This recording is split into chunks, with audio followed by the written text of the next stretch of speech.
Welcome to the Instagram Stories for Friday, May 1st. I'm your host, Daniel Hill, and this is the weekend edition of the Instagram Stories. Today on the show, we're going to hear from the head of Instagram, Adam Mosseri, as he talks about how Instagram is fundamentally changing the way they treat content from aggregator accounts, how it will no longer be recommended, and how to work around that. Additionally, YouTube is changing how they handle push notifications when creators post new videos. If someone has chosen to subscribe to your channel, but they've turned off notifications for the YouTube app, good news, there are other ways that they can see that you've posted a new video. We'll talk about it.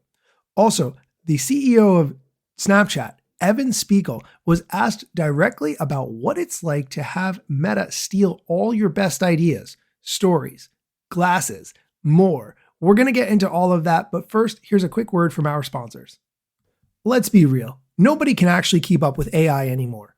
There's a new tool every week, a new update every day, or every hour for that matter. My friend Jen Lehner sorts through all of it and sends you the stuff that matters for your business. It's called the Front Row AI Report. Weekly, free, zero jargon. If you've been nodding along in meetings pretending you know what agentic means, go subscribe. FrontRowAIReport.com. Again, that's FrontRowAIReport.com. Tired of bolted-on security with endless patches? Wish your software and systems operated with built-in security? At the Center for Internet Security, we get it. That's why we partnered with SafeCode to develop a Secure by Design guide that offers actionable guidance to help organizations integrate security throughout development. It's a clear roadmap for turning intent into execution, strengthening resilience while lowering complexity and cost. Operationalize Secure by Design in your organization. Visit CISecurity.org. Welcome back. Instagram announced this week that they are changing how they are going to deal with content from aggregator accounts. This might sound a little bit intimidating, but the head of Instagram explains what the change is and also exactly how you can work around it. Here's the clip. If you're a creator or an aggregator on Instagram, there's a big change coming this week that you should really know about. Now, about 2 years ago, we announced that we were going to try to shift more reach from aggregators and people who repost other people's content to the original content creators. And the way this works is we try to take a look at everything you post over a month, and if most of what you posted is content from other accounts, we make it so that your account's content is no longer recommended to people who do not follow you. We don't get between you and your followers, though. But until now, we've only looked at the reels you've posted over the last month. So we're trying to give everyone a bit of a heads up here, but over the next month, we're going to start looking at your photos and your carousels as well. So if most of what you post to Instagram is someone else's content, your account is no longer going to be recommendable. That means that we're no longer going to show your posts to people who don't follow your account proactively. You can figure out if your account is caught up in this by going to account status and then checking for your status.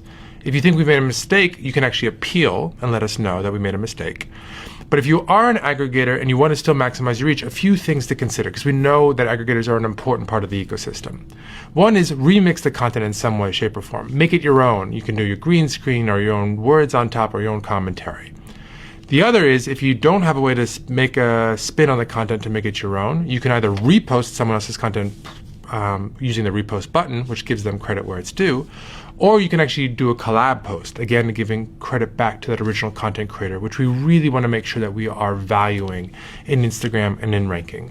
So this is just one more thing we're doing to try and make sure we are going to be the best possible platform for original content creators. There's a lot more to come. See you soon. Peace. Okay, so fundamentally, this is all about people reposting other people's content by downloading it and sharing it without giving credit to the original creator. The two ways around that are, if you do download someone's content, remix it in some way, add your 2 cents on top, indicate why it's funny or unique or valuable or important, or just commentate on it. Whatever you want to do, that's totally fine. The other alternative way you can get around that is by using the repost button, which has existed for some time on Instagram. So all of those are options. If you have an aggregator account and you're worried about this, I will link to the video in the show notes so you can go see it for yourself, along with the blog post from the Instagram team about it. All right, let's move on to the YouTube news. The YouTube Creator Insider liaison, Renee Ritchie, created a new video talking about updates to how notifications on YouTube work and a new way to search inside YouTube Studio. Here's the clip from Renee Ritchie. YouTube is updating how notifications are delivered to make sure our channels actually reach our most engaged viewers and reduce the number of people who tune out and turn off all notifications for every channel. I'm Rene Ritchie, a longtime creator working inside YouTube, and here's what's up. Many people hit the bell and set it to all notifications for channels they subscribe to, but then don't end up engaging with these notifications, which can lead them to turning off YouTube notifications completely. Over time, that translates to many creators not being able to reach even our most dedicated fans. So here's what YouTube is doing. If someone consistently watches a channel or interacts with notifications, nothing is changing. They'll continue to get both a push notification on their mobile device and an update in their YouTube inbox, the little bell icon at the top right. But if someone hasn't watched a channel or clicked its notifications anywhere on YouTube for around a month, instead of sending push notifications to the mobile device,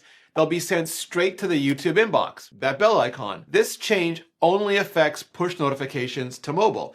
If you have all notifications turned on for a channel, you'll still be able to find all notifications for every upload in the YouTube inbox, and will still see all the content in the subscription feed. YouTube's data has shown that when viewers don't receive push notifications from channels they're just not currently watching, fewer of them turn off notifications entirely. So by reducing notification overload, YouTube is keeping more viewers opted into notifications that they care about, increasing the ability for creators and our fans to just more effectively stay connected. And if you're curious to see how many views from your channel you're getting from notifications, go to YouTube Analytics, Traffic Sources.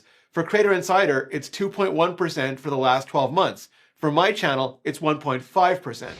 I'm going to pause it for a quick sec because he said a lot of things there I like. First, as someone who hates push notifications to the phone, having the YouTube inbox, which if you go on youtube.com will appear in the upper right-hand corner as a bell, being able to look at the notifications that you would have gotten there instead of having them pushed to your phone is absolutely something I love. The second thing is the transparency. He was willing to give how well the Creator Insider videos are performing, as well as his own channel's videos are performing as a result of push notifications. And those numbers, 2%, 1%, not huge. So it's nice to know if you're struggling with this, you are not the only one.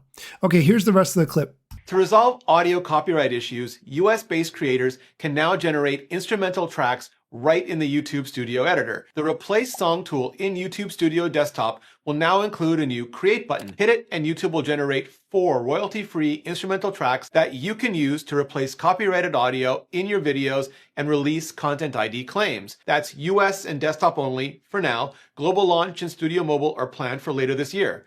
YouTube is improving the way creators can find, interact with, and bulk moderate comments in Studio Desktop. Instead of just regular search terms, creators will now be able to find comments based on their topic or meaning. This makes search way more effective at understanding nuanced discussions and semantically similar comments without needing specific terms. You can click on a suggested chip to get started, use the 3 dots menu to find other comments similar to the one you've already selected, or ask specifically for what you're looking for, like questions about my gear, or people asking for part 2 of the video, all to help creators quickly find and bulk moderate similar types of comments. The old search field is still there, now labeled keywords, but the new hotness is rolling out now on Studio Desktop, where you can find it in the comments filter. More info below, and let us know your thoughts and questions in the comments. All right, that's it from the YouTube team. We're going to take a quick break. When we come back, the CEO of Snap, Evan Spiegel, is going to talk about what it's like to have Instagram and Meta copy all of the things you've released. Stick around. Welcome back. Before we get into the next section, I want to give a little bit of context. I'm going to play a clip from Evan Spiegel, who is the CEO of Snap, formerly called Snapchat. By way of background, over the past 16 years or so, Snap has created features and products that Instagram and Meta as a whole have slowly copied. Starting with Stories, Snapchat launched Stories in 2013, Instagram launched Stories in 2016, and from there they added Facebook Stories and WhatsApp Status, which are the same as Stories. Snapchat also pioneered Vanish Mode and View Once, which is something that Facebook Messenger and Instagram DMs eventually added. Snapchat launched the Snap Map in 2017, and Instagram added the Friend Map in late 2025. Snap revolutionized the whole selfie world with lenses based on face tracking augmented reality, Instagram rolled out face filters. When it comes to hardware products, the same thing.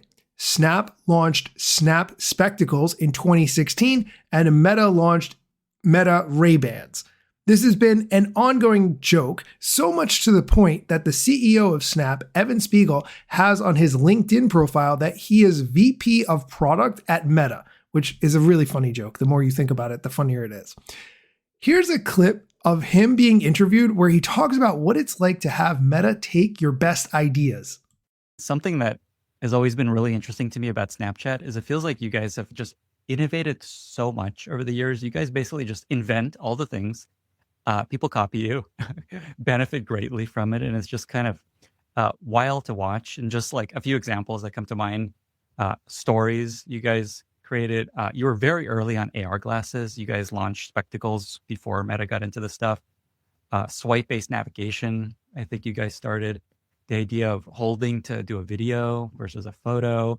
There's probably a bunch. First of all, what's the next thing someone's going to steal, do you think? Oh gosh, well I just saw Instagram Plus launch, so I think that's the latest rip. Which is a subscription. Plus. Yeah, I think we just hit 25 million subscribers on Snapchat Plus, more than $1 billion revenue run rate. So was I think probably enough to get Meta's attention that it's a good time to copy. And the plus, he's just even taking the plus as the name. Oh my God. Let me just ask you, like, as a human, how does it feel just to see this consistently happen to you? You guys come up with something awesome. Someone rips it off, benefits hugely from it, and you just have to keep doing that again and again.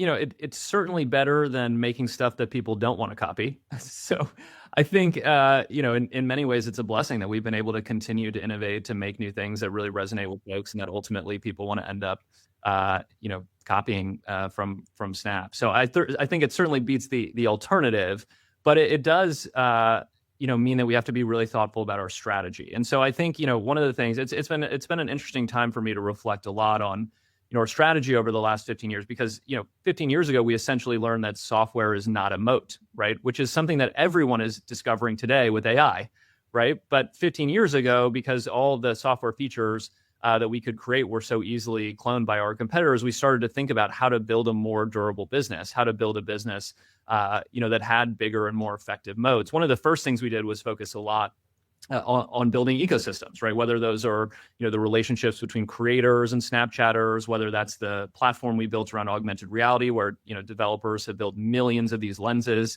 So it's very easy to copy software features. It's very hard to copy or to replicate a full ecosystem or a platform. And so, we realized that the more that we could build a platform around our business, the more that we could build an ecosystem with creators and developers, the harder it would be for folks to just copy that. And then it also informed a lot of our thinking about investing in other places that are really hard to copy, including hardware, where it's really, really challenging, to copy our fully vertically integrated stack around augmented reality. So I'm certain there's a lot more to talk about there. But I think, we learned early on that software is easy to copy. And so it's really important to build more durable moats. Okay, I'm going to stop the interview there, but definitely go listen to the rest of it. I will link to it in the show notes. That is it for today's episode. As always, thank you for listening, and come back on Monday when we break down what the head of Instagram answered on his weekly Ask Me Anything. Yeah, let's get it. The year was 2013. You posted your first pic and you're glad your post got seen. Your friends liked it too, but what you didn't know is what posting on that platform would do. Taking all your time and attention, doom scrolling. Also, let me mention, you gotta post on every platform, putting content on every set just to conform. Likes gave you validation and you got hooked. Now engagement is down, you feeling overlooked. Hey, keep coming back for more podcasts. And find me on Instagram at Daniel Hill Media.